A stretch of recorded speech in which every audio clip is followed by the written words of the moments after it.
thanks for coming this afternoon here.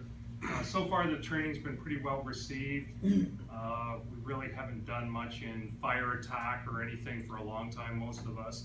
So some of this is new. I don't know how many watched or followed any of the videos, the new fire science through UL and NISTA, where they've done all this testing and proven that some of the techniques that we used to do might not be the best, that there's new ways.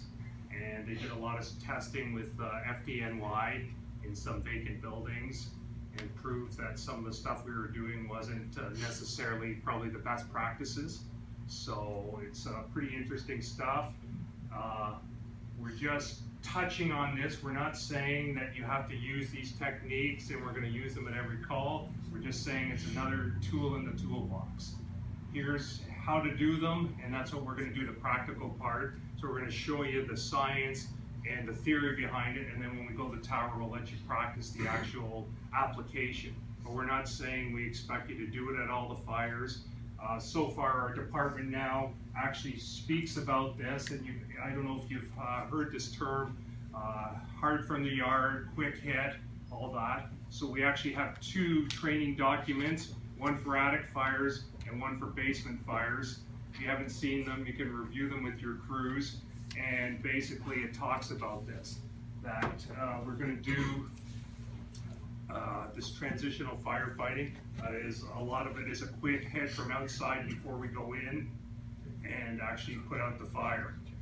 You will see the science and how it brings down the temperatures, makes it more feasible for us to go in.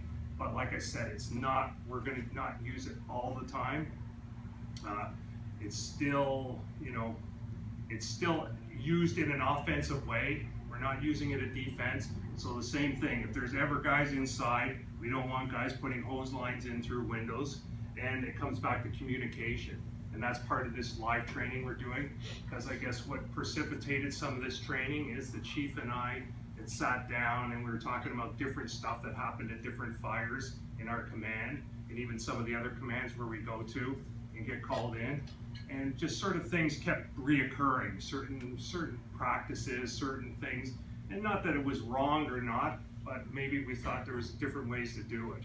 So we sort of made a list of stuff that we wanted to cover, and then we were with, thanks to Acting Captain Markham and Farron, they sort of got our wish list and put this sort of package together. A lot of this, like I said, this transitional stuff, it's been talked about for a while. It's been around, I think, 2014, it really came into play.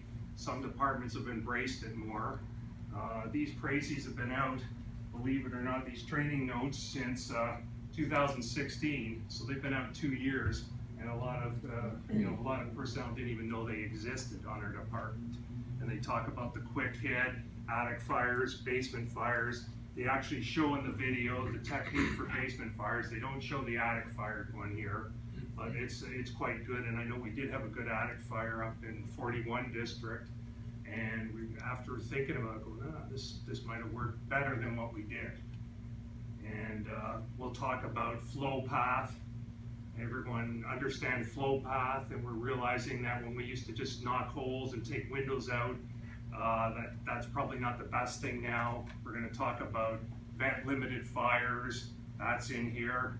That sometimes if it's vent limited and we can control the door, maybe it's best just to leave it there because we can go in and do a search and the conditions are fine. Or the old where we get to the fire and we automatically open the door. Now the guys are getting ready, suited up and that, and we've just fueled the fire. So it gets into this whole thing. The pictures are good. It talks a lot about, and Chris explains, because he is the, he was on the committee with thermal imaging camera, and you actually, part of the videos that are done is through a video, through one of the imaging cameras, and you actually see how good they are at calls. And that's one thing we've noticed, that a lot of calls that guys still don't use them. We got them on all the trucks. We got them on most trucks, and still guys just don't want to take them in and use them. And you actually see, and Chris will explain how good they really are, especially the ones we have. And the videos will just blow it out and you go, geez, they are invaluable in a lot of ways.